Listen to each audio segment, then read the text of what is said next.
Nshuti bakunzi bacu, reka nongere mbasuhuze mbifuriza gukomeza kugira ibihe byiza kandi nizere ko muri amahoro.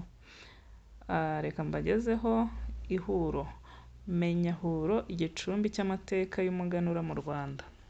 Umusozi wa Huro uherereye mu mudugudu wa Rubona, akagari ka Huro, umurenge wa Muhondo, akarere ka Gakenke, intara y'Amajyaruguru. Ni mu karere kera kahoze ari ak'Ubumbogo. Inteko y'umuco nyarwanda yatangaje amwe mu mateka ya Huro, igicumbi cy'umuganura, inasobanura amateka abumbatiye Huro, hakaba ari hamwe mu hantu ndangamateka habungabunzwe. Aho i Huro hari umurwa wa bamwe mu banyamihango b'umuganura, bigatuma ariho hahurizwaga amaturo yoherezwaga ibwami akazakoreshwa muri uwo muhango. Iyo niyo mpamvu y'imvugo igira iti ihuriro ni ihuro. Uretse iyo mvugo kandi ikoreshwa na benshi kugeza ubu, hari n'inda igira iti utabusya abwita ubumera, ngo ikaba ikomoka ku kuba aho i Huro harakoranyirizwaga imyaka myinshi n'amatungo mbere yo koherezwa ibwami. Noneho abasya ifu izavugwamo imitsima bakananirwa cyane. Muri hano mu 1987. Igihe umuganura watangiye kwizihizwa mu Rwanda ntikizwi. Hari abavuga ko watangiye kwizihizwa kuva ku ngoma ya Ruganzu II Ndoli. Abandi bakavuga ko wahanzwe na Gihanga hamwe n'indi mihango yose. Abavuga ko watangiye ku bwa Ruganzu bagenekereza bavuga ko ari mu gihe yari atangiye kwigarurira impugu u Rwanda rwari rwaratakaje nyuma y'itanga rya se Ndahiro II Cyamatare. Icyo gihe igice giherereyemo Huro cyitwaga Ubusarasi hataraba Ubumbogo. Ubu igice kinini cyahoze ari Burasasira giherereye mu karere ka Rulindo, ikindi kiri mu karere ka Nyarugenge mu mujyi wa Kigali. Umuhango w'umuganura wasumbaga iyindi mihango yose yizihizwaga mu Rwanda mbere y'umwaduko w'abakoloni.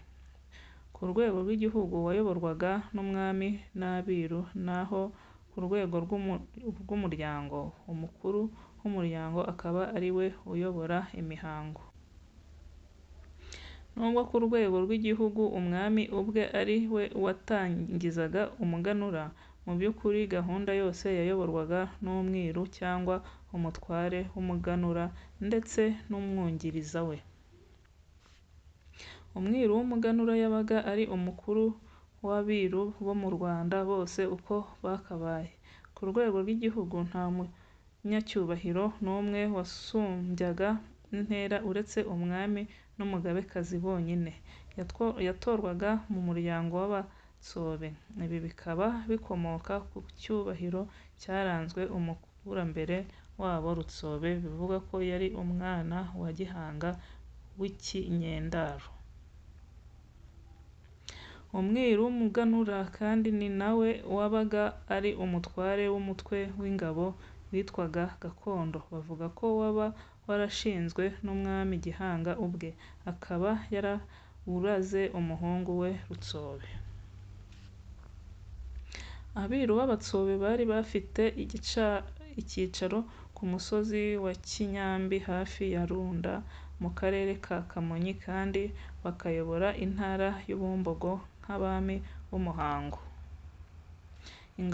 Ingoma z'ingabe zabo zitwaga Rwamo, Imurutse mu ngoro y'umurage i Huye na Kiruhura.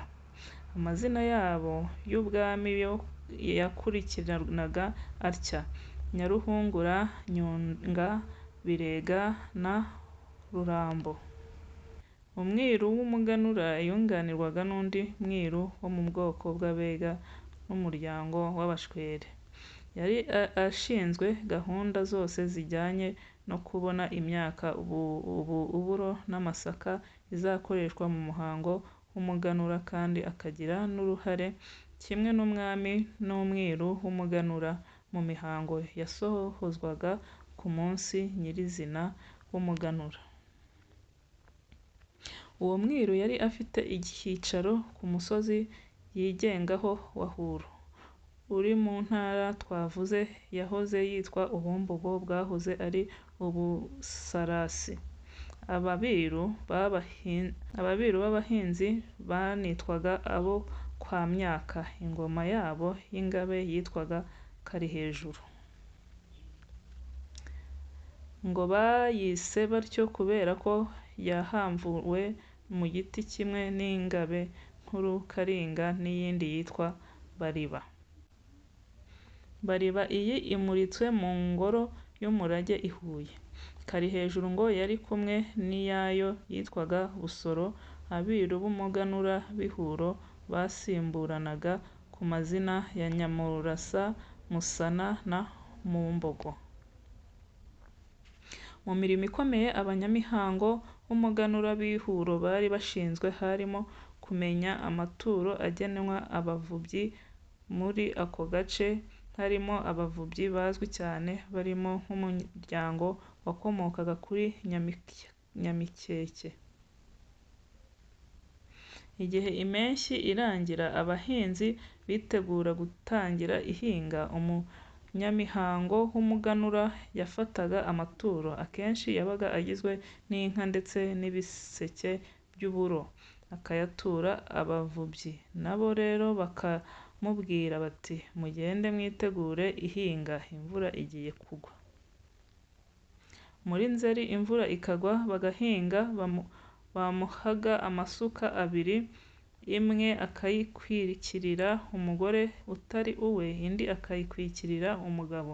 Akababwira ati ngaho nimuhinde muhinge, na rubanda rusigaye akababwira bagahinga. Umugenzo wo kuvuba wakendereye ku ngoma y'umwami Mutara wa gatatu Rudahigwa, dore ko we atemeraga abavubyi. Tugarutse ku birebana no kwizihiza umuganura, wizihizwaga buri mwaka. Abami b'u Rwanda bakawizihiza ahantu hatandukanye bitewe n'umurwa werejwe.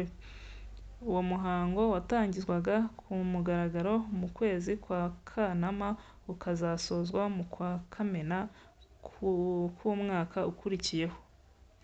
Wabanzirizwaga n'icyunamo cy'ibyumweru bibiri cyangwa muri Gicurasi. Ni koko rero umwami Ndahiro wa II Cyamatare yatanze muri uko kwezi, ibi bikaba ariyo nkomoko y'icyo cyunamo. Umuhango wose w'umuganura wakorwaga mu byiciro bitandukanye byagaragajwe n'inteko y'umuco igihe watangiraga kongera kwizihizwa mu Rwanda mu mwaka wa 2011, nyuma y'uko wigeze gucibwa nk'uko tuza kubigarukaho mu bika bikurikira.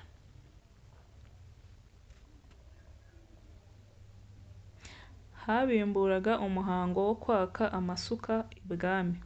Umwiru w'umuganura yatumizaga amasuka ibwami akayohereza abahinzi bo kwa Myaka abiru iwabo i Huye. Mu Bumbogo ibi byakorwaga mu kwezi kwa Kanama ariko kwa munani. Umuhango wa kabiri wari uguturutsa imbuto. Babibaga zimwe mu mbuto nkuru z'i Rwanda arizo uburo n'amasaka, bigakorwa mu kwezi kwa Nzeri ariko kwa cyenda. Hakurikiragaho kujyana umurorano ibwami. Uyu muhango wakorwaga mu mpera za Mutarama ariko kwezi kwa mbere, igihe imbuto zabaga zeze, bakajya kuzimurika ibwami. Icyakora hari n'abavuga ko wakorwaga muri Werurwe. Ibwami bagasya uburo bwazanywe n'abanyamihango y'umuganura, bakavuga umutsima bakawuhakurira mu twibo tune. Twa twibo bakadutereka mu gicuba, ukazaribwa n'abapfumu bitwaga intarindwa. Uwo mutsima warishwaga ibishyimbo byitwa ibiharo. Ubu bukaba ari ubwoko bw'ibishyimbo binini bihemberwa bifite imbuto z'isine irimo utudomamagure tw'umweru. Kuba uburo twarakomeje kugira uruhare rukomeye mu muhango w'umuganura, byibutsa ko ko ari bwo bwonyine bwakoreshwaga amasaka ataragera mu Rwanda. Umurwa umwami yakiriragamo umurorano yawugumagamo kugeza igihe imihango yose y'umuganura irangiriye. Umurorano ni uburo cyangwa amasaka byabaga bigenewe kuzavamo umutsima w'umuganura w'ibwami. Nyuma y'umurorano hakurikiragaho kujya kuzana igitenga ibwami. Mu mboneko za Gashyantare ariko kwezi kwa kabiri, umwiru w'ihuro wo kwa Myaka yajyaga ibwami kuzana igiseke kinini cyane bitaga igitenga cyo gushyiramo imyaka izakoreshwa ku munsi w'umuganura. Nubwo itazwi neza, hari imihango yabanzaga gukorerwa icyo gitenga, yarangira kikajyanwa ihuro mu Bumbogo. Kigezeyo abiru baho bagiraga impeke zicyuzuye, bakagisubiza ibwami batwaye na ya myaka irimo uburo n'amasaka. Nubwo ibyakoreshwaga mu mihango y'umuganura byahagurukiraga ihuro, byose ntibyabaga ari ho byeze. Hari ibyaturukaga kure, nko mu Murera haturukaga ibishyimbo n'amashaza byiyongera ku buro n'amasaka byaturutse ihuro, ndetse n'imbirima n'amatovu. Hari n'ibindi byaturukaga mu Bunyabungo hafi y'ahahoze urugo rwa Gihanga, dore ko ubwami bwe bwagengaga hanze y'imbibi z'u Rwanda rw'ubu. Gushakira imihamuro aho ngo byaterwaga n'uko Gihanga nawe yahakuraga ibyifashishwaga mu gihe cye. Abatonze umurongo bajyanye imyaka ibwami bitwazaga ingoma, dore ko mu bo umunyamihango y'umuganura yajyanaga nabo habagamo abiru, abakaraza b'Abambogo, zimwe zikajya imbere izindi zikajya inyuma, bakagenda bazivuza. Aho bageze bakabacumbikira bati aya ni amaturo agiye ibwami. Bwacya bagakomeza urugendo, bazagera ibwami ingoma zikavuga, bakabakira bakabaha inzoga bakanywa. Bajya gutaha umwami akabaha amasuka abiri ati nimugende muhinge, bagataha bavuza ingoma inzira yose. Icyiciro cya nyuma cy'umuganura kwari ukwakira amasaka n'uburo, kuvuga umutsima no kuganura. Ibwami habaga imihango yo kwakira iyo myaka, bagasya bakavuga imitsima igahakurirwa mu byibo bine. Ku munsi wo kuganura habaga hari umwami umwe ubwe n'abandi banyacyubahiro. Umwami agaherezwa amata, agasomeza umutsima. Ayo mata yabaga yarakamishirijwe mu mutwe w'inka zitwaga icyubahiro. Umuganura wasozwaga n'umuhango wo kubikira imfizi. Ikimasa cyabikirwaga cyabaga cyaratoranyijwe mu mutwe w'inka witwaga indwanyi, ari wo woherezwagamo ibimasa byakoreshwaga mu mihango y'ubwiru ijyanye no kuragura. Icyubahiro, umutwe w'inka waremwe n'umwami Cyilima II Rujugira mu rwego rw'imihango y'ubwiru. Uyu mutwe ni wo warobanurwagamo imfizi yitwa Rusanga, yakoreshwaga imihango igihe cyo kwimika abami b'u Rwanda. Umutware w'icyubahiro yabaga ari umunyabihango ukomoka mu bwoko bw'Abazigaba bo mu nzu yitwaga Abaheka. Nyuma y'ibirori by'umuganura, buri mutware ibwami bamuhaga ibyuhagizo byo guhagarika gutanga umugisha, inka, imirima n'abantu yayoboraga.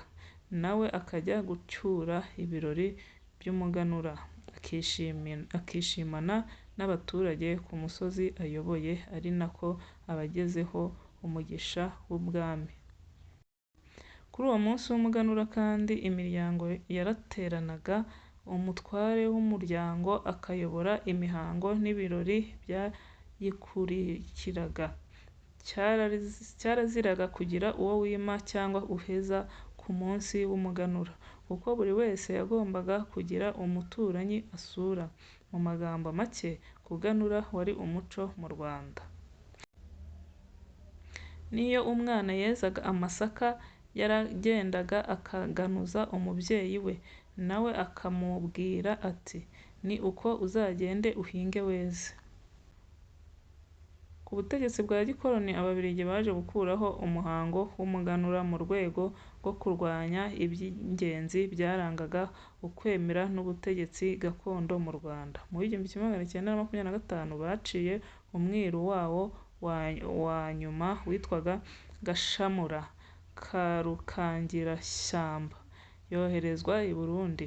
Bidatinze, nyuma y'imyaka 6, n'umwami Yuhi wa V Musinga wari warazanye kuvirira imihango, imigenzo n'imiziririzo umuco w'Abanyarwanda wari ushingiyeho, akurwa ku ngoma, bamucira i Kamembe, nyuma bamujyana i Moba muri Kongo ari naho yaguye. Mu ntangiriro y'imyaka ya za 1980, umuganura wongeye kubaho nubwo ubuyobozi bwariho butawushyizemo imbaraga ngo wubahwe agaciro ukwiye. Tariki ya 1 Kanama yemezwa nk'umunsi mukuru wo kwizihiza umuganura mu Rwanda hose. Kuri uwo munsi hakorwaga ibirori bisanzwe bitandukanye n'ibya kera. Kuva mu 1990, uwo munsi mukuru ntiwongeye kwizihizwa kubera intambara yaje gukurikirwa na Jenoside yakorewe Abatutsi mu 1994. Nyuma yo kubona ko umuganura ari kimwe mu byatumye u Rwanda ruba igihugu gikomeye kandi kitavogerwa kuko watumaga Abanyarwanda bunga ubumwe, ubu Leta yawuhaye agaciro gakomeye kuva mu mwaka wa 2011. Yasizeho umunsi w'ikiruhuko buri wa gatanu wa mbere w'ukwezi kwa Kanama kugira ngo kuri uwo munsi Abanyarwanda bajye basabana, bazirikane ibyiza bagezeho, ari nako bahiga gukora neza kurushaho mu mwaka ukurikiyeho. Uretse kuba hari hatuye abanyamihango b'umuganura, uwa nyuma muri bo wahatuye yitwaga Nyamurasa. I Huro hanazwi ko habaga amavubiro yifashishwaga mu iteganyagihe ry'ako gace. Ubusanzwe mu Rwanda amavubiro yifashishwaga mu gihe abaturage bifuza kumenya icyo ikirere kibahishiye, ari nayo mpamvu umuntu yabigereranya n'iteganyagihe ry'ubu.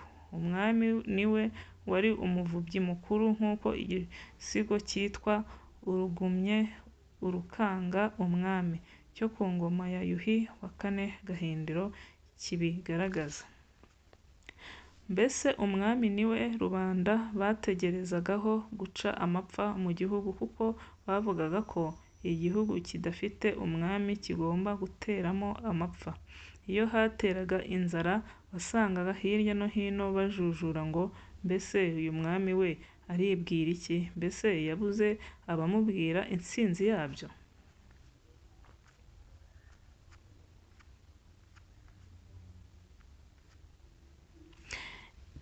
Igihe Yuhi wa IV Gahindiro yimaga, hateye amapfa akomeye cyane, akurikirwa n'inzara yitwaga Rukungugu.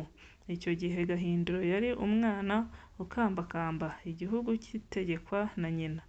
Kuko rero yari yararwaniye ingoma, rubanda yari ifite amakenga ikeka ko umwami yari uwo batsinze.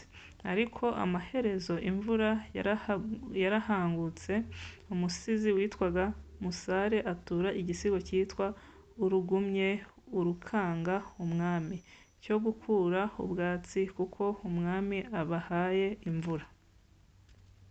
Yateruye agira ati nta wundi wakadukuriye imvura kure atari uwarazwe ingoma n'inganji.